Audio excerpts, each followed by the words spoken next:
சொல்றேன், இழந்து போனதெல்லாம் தினந்தோறும் திரும்ப தருகிறவர் கர்த்தர். ஆமென். அந்த ஆசீர்வாதம் இப்ப நமக்கு உண்டு, இப்ப நம்மளுக்கு சொந்தம், நம்முடையது. அது எந்த சூழ்நிலைக்குள்ளும் எந்த இருளுக்குள்ளும் நாம் பிரவேசிக்கலாம். வெளிச்சம் உண்டாக்கணும்னு சொன்னா அங்க வெளிச்சம் உண்டாகட்டும். கனிதராத, பயிரிடப்பட முடியாத, விதையை விளைய வைக்க முடியாத ஒரு நிலத்தை கொடுத்தா கூட இயேசுவின் நாமத்தில் அங்க விளைய வைக்க முடியும்.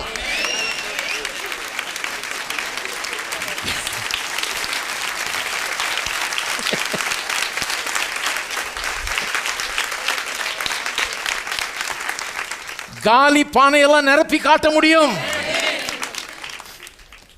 காலியா இருக்க பாக்கெட்டு எல்லாத்தையும் நிரப்பி காட்ட முடியும். வெறுமையாயிருக்கிற வாழ்க்கையை நல்ல அருமையான காரியங்களால் நிரப்ப முடியும். வீடு ஞானத்தினாலே கட்டப்படும், விவேகத்தினாலே நிலைநிறுத்தப்படும், அறிவினாலே அதன் அறைகளில் அருமையும் இனிமையுமான சகலவித பொருள்களும் நிறைந்திருக்கும்.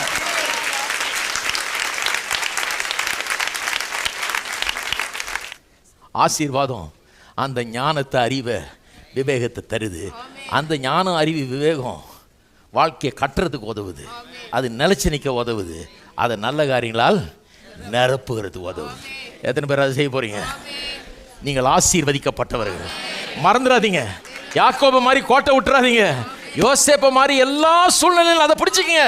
சூழ்நிலையை பார்க்காதீங்க. கொஞ்ச நாள் கஷ்டமா இருக்கலாம், ஆனால் வாழ்வு நித்தியமாய் உண்டு.